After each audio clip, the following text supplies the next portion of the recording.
اړ په شکال ورځي دي پکې نشتا واوره نشتا ایر کنډیشن نشتا فریج نشتا اچار نشتا سموسے نشتا کیر نشتا پنیر نشتا کباب نشتا ایس نشتا تاسو د خپل ماخام رو جماعتي تکتلی دي ها جی دایس نشتا چا خیر غواړي او سوال کوي کنه دا غرو جماعت هم چې ماخام وګورې نو مونږ نه خي اچار او چټنیان یو مولای پریکړی یو بل څه بلا ورته وایي دا ډیر سیزونه چې یو ځای کړي نه څه خاص لفظ ورته وایي سلا دا ګن بلای ټول جوړ کړي یو صاحب کاشوغې پکې پرتی یو دا ایس نشته ایس او رزم دي د اړ په شکال او جامع هم اغوستی دي د سرمنی پڼې هم نشته پخپو د کجورو پاڼې خپو لاندې تړلي بیا د عربستان ګرمي او هغه شګي او پاغي کې خپیاب لا روان او د سرمنې جامع اغوستی اعلان وشو چې جهاد د پاره تیاری وکړي ستا په پاکستان کې 15 کاله وشو چې اعلان شوی دی د کشمیر د غزا 15 کاله وشو په 15 کاله کې پاکستان یو نیمه انچه کشمیر وانه غوښتو دي هندونه یو نیمه انچه کشمیر دی هغه ورځ سړی رااله د انصار الله ډله ده کشمیر له چندک او غزا د پاره یاره د سیوري پرچ ما چې د خولې ته سکونه ونیسم چې یو غاښې په دې خوله کې پرېږدم چې زما څه کار دی چې زه به کشمیر له چندې ورکوم او غذا به دا د پاکستان فنډ چې کوم دی دا د بېنظیرې د میړه د نوي چینل دپاره دی چې په ډیشنټینه باندې شروع کړی او د اسلام آباد نه یې شایع کړي پاکستان فنډ به په دې لګي او زه به د کشمیر د غذا دپاره چندې ورکوم زمال روانېږه ماما خو بله دکانداري به دې نه دا د دکانداري صحیح کړي آسان چل دی که نه کشمیر له غذا نه دغه کوم نو ته به هم یو ځوانې ورکړې څوک به 2 روپۍ ورکړي څوک به 15 د هغه دیاړي پکې ولګي پام کوئ چې دوی لانه ورنه کوي پام کوئ ستا د ملک فنډ دې په ارامتوب او ډمتوب او کنجرتوب لګي او د ملک او د دین او د اسلام خبره دې پیښه شي هغې له دې بیا خیراتونه غواړي او چندې دې غواړي عزیزانو د رمضان میاشتا ایس نشتا اعلان وشو چې بدر ته د کافرو فوج راغلی دی او تیار شي نه راغلی چې په منډه دی بس یو ښځه راله او خدمت اقدس کې درخواست کوي د جناب محمد رسول الله و یا رسول الله بأبي انت و امي زما مور او پلار دې تا نه قربان شي په عربو کې چا سره د مینې د دین او چت لفظ بل نشتا چې بأبي انت و امي زما مور او پلار دې تا نه قربان او دغه لفظ پیغمبر په خپل هم یو صحابي ته ویلی ابو سعد یو صحابي په جنگ کې جنگېدو او داسې جنگېدو چې سینه به په مرګ وراچوله یو خو جنگ داسې که نه چې ځان بچ کوي او بل وایي یو جنگ داسې چې په مرګ سینه وراچي نو سینه به په مرګ وراچوله پیغمبر په جنگ کې ورمنډه کړه او په دې ملا یې وټپولو ورته وی ارمي یا ابا سعد فداک ابي و امي اے ابا سعد اولا د پیغمبر مور او پلار دې تا نه قربان شي دا سړی ابو سعد هم د خدای یو بنده و چې سردار کونین چاته وایي چې زما مور او پلار دې تا نه عزیزانو د روژې میاشت ده ښځه راله پیغمبر ته وایي بأبي انت و امي زما مور او پلار دې تا نه قربان شي ما خاوند مړ دی خاوند مې نشته چې نن تا سره د بدر میدان کې جهاد تلاړ شي. خدا دو زامن مې دي، د یو 11 کاله عمر دی او د یو 14 کاله عمر دی.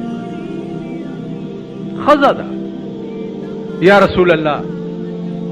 زه د بدر جنگ د پاره د خپل خاوند په ځای دا 2 زامن پیش کوم، دا به تا سره ځي. اما شومان ورته وایي چې یا رسول الله مونږ بلېږي. وی به داس چالو کوي چې تاسو کې 2 کسو کې یو کس پاتې شي د مور خدمت کوي او یو د لاړ شي، مشر د لاړ شي او کشر د مور خدمت کوي. نو مشر ورته وایي کشر چې یا رسول الله زه د دې مشر نه ډېر تکړه یم، دی دې پاتې شي او زه به لاړ شم. وی نه مشر به ځي او وی نه چې زه دنه تکړه یم، دی دې پاتې شي، دی نشي کولی جنګ او زه به لاړ شم. وی ښه ده نو تاسو داسې چلو کوي چې تاسو دواړه په کشتی ورشئ، زه ګورم چې تاسو کې کم یو تکړه دی به واستوم او چې کم کمزوری دی به د مور خدمت کوي. دواړه په کشتی ورغلي دي، په کشتی ورغلي دي، غیږ په غیږ شوي دي. نو دا کشر دی مشر ته په اشاره کې وایي چې غوږ رانږدې کا، غوږ رانږدې. نو چې غوږ یې ورنږدې که نو په غوږ کې ورته وایي چې لالا تا ته ښه پته ده چې را پرزولی خو دې نشم، ته مشر یې او زه کشر یم، خو ته په خپله ځان راوغورځوه چې پیغمبر مام تا سره واستوي. که ته لاړې او زه پاتې شم نو تا نه رستو به زما زندګي تباه وي. نو د مشر په خپله ځان راوغورځولو او دا کشر پې د پاسه کېناستو او حضور علیه السلام ته وایي چې ودرېږه زه د ده نه ډېر تکړه یم. په ملا یې دواړه پیغمبر خو پې پوه شو، په ملا یې دواړه وټپول. ځئ الله دې ستاسو نګهبان شي. وړې وړې تورې په لاسونو کې دي او میدان کې روان دي. اوس د جنگ سامان څومره دی، د جنگ سامان د دې خپل بې غیرته ملک ته ګوره، دې بې غیرتو ته دا د امبرسرو میخو بړواګان چې دي دغو ته ګوره، دا د منډۍ خویان چې دي دغو ته ګوره، د خویانو غوندې په منډۍ کې خرڅېږي. سامان د جنگ څومره دی، یو طرف ته د کافرو طاقت ګوره، ابو جهل سپه سالار دی د جنگ، زرګونه فوج دی، اسونه دي، توري دي، تیر کمانونه دي، غشي دي، او دې طرف نه څه دي 313 کسان دي،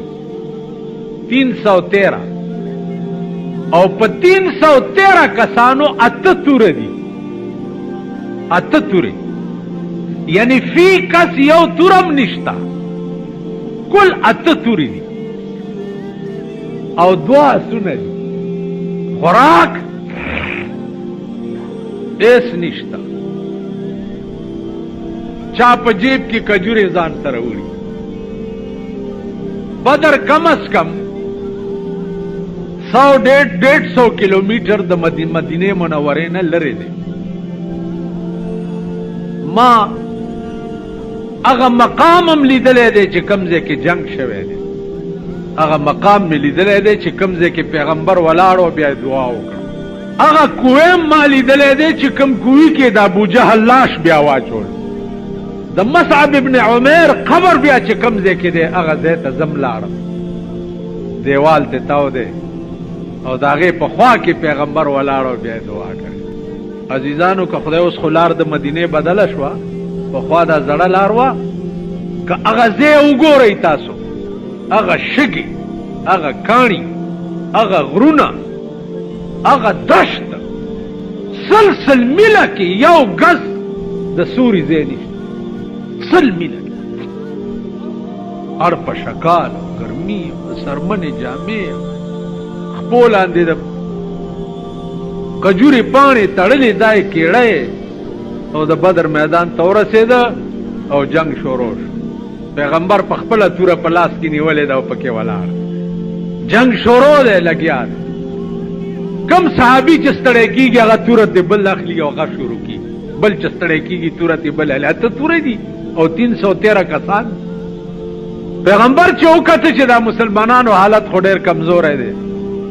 نو خپیاب لخپې او سر تور چې اے پروردګاره کته غواړي چې د ځمکې په سر ستا نامې اخیستو والا څوک پاتې نشي نو دا 314 کسان ټول قربان کا ټول شهیدان او کته غواړي چې ستا نامې اخیستو والا د ځمکې د پاسه څوک پاتې شي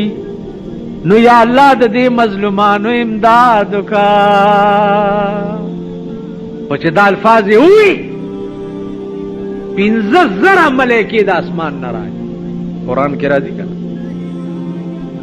ب5,000 من الملائکة منزلین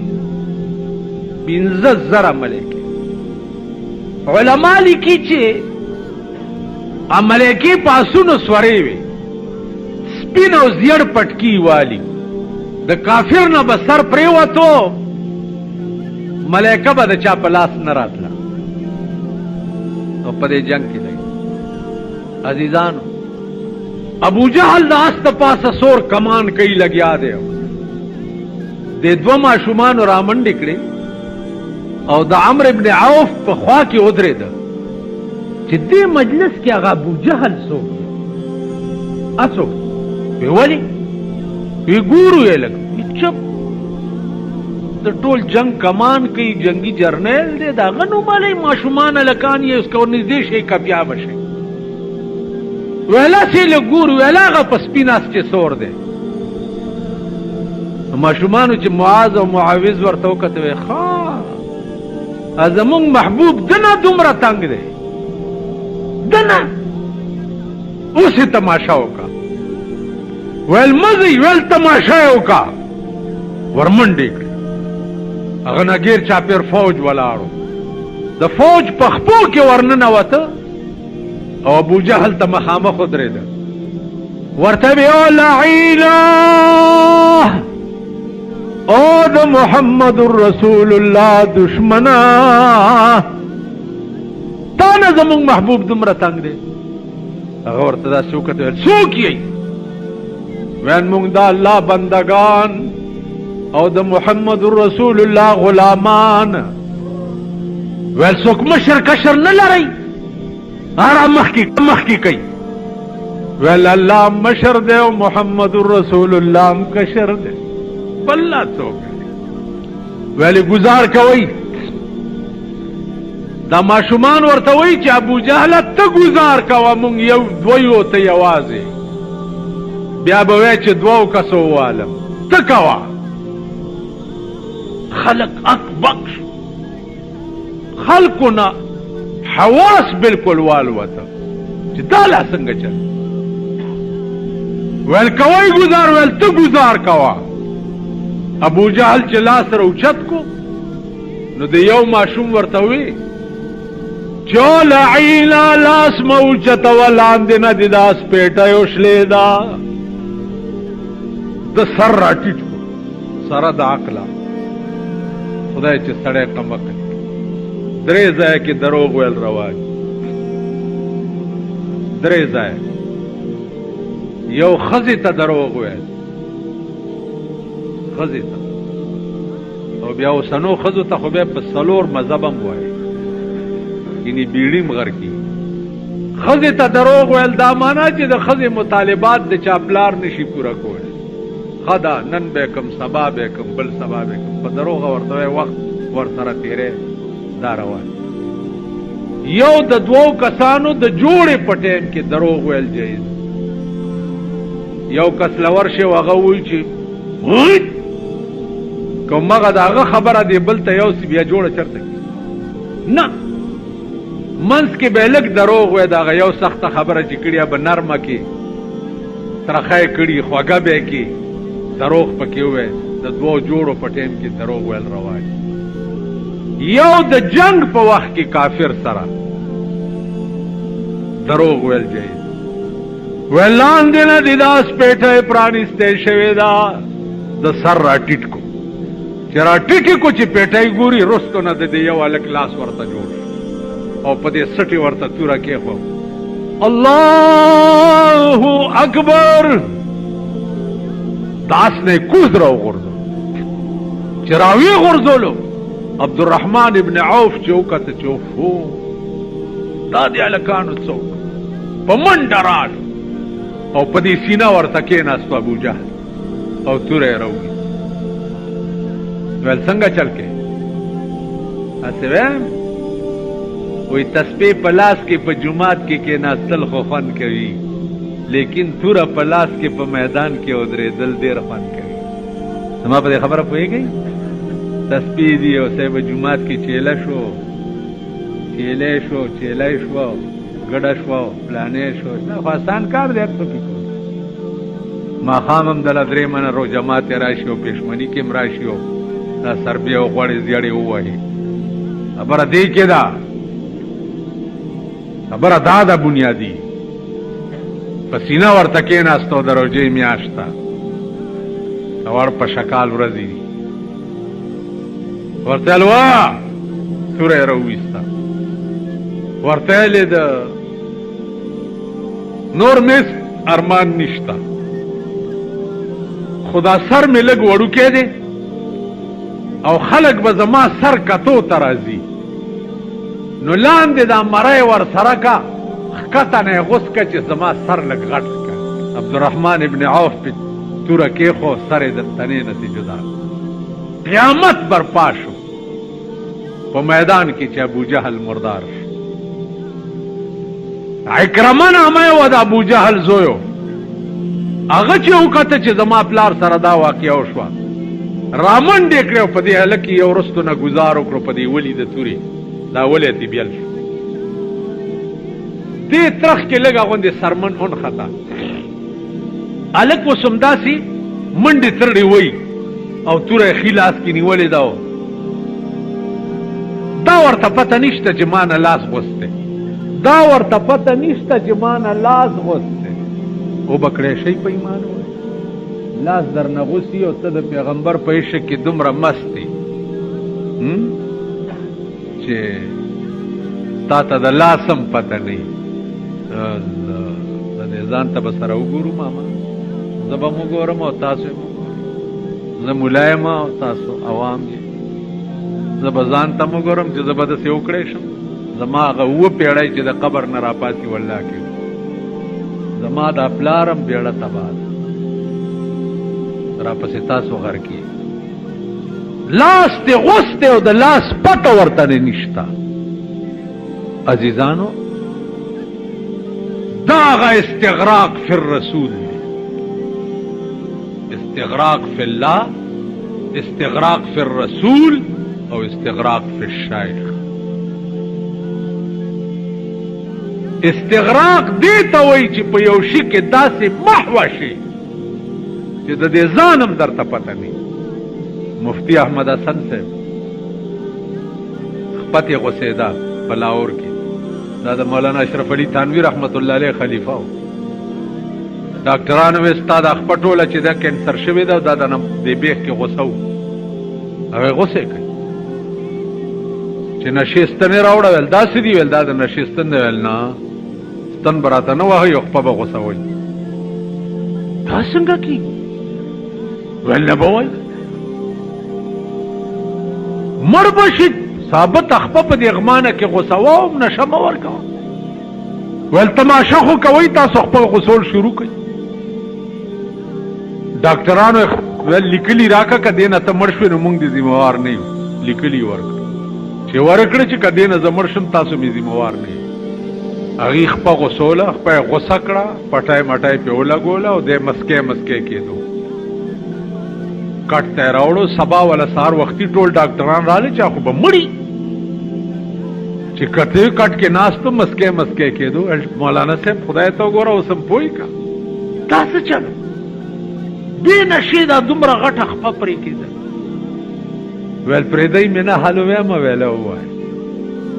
ویل زما معشوقې یو حدیث ویلی دی چا ویلی دی زما معشوقې یو خبره کړې ده چې زما د امتی په خپه کې ازغی لاړ شي خدای به اجر ورکوي نو تاسو زما خپه پرې کول او زما نظر په دې حدیث باندې و. نو ما ویلی چې یا رسول الله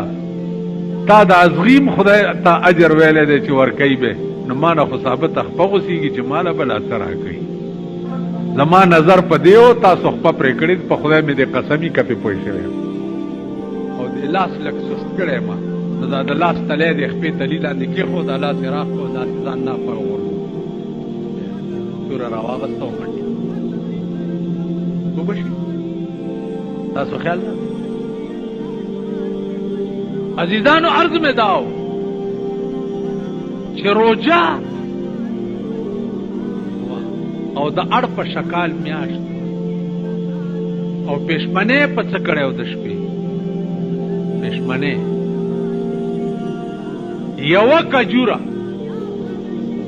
صحابو په 2 کسه نیمه کړې وه، نیمه یو خوړلې وه او نیمه بله خوړلې وه. سهار لی روجم وه او دا کیسې م کولې ده چې څه مې درته بیان اندازه وکړئ. وجاهدو فی الله حق جهاده، قرآن چې د جهاد لفظ ویلی دی هغه دا د دې پښتو ترجمه دا ده چې تسبیح په لاس کې په جومات کې کېناستل خو خوند کوي، لیکن توره په لاس کې په میدان کې ودرېدل ډېر خوند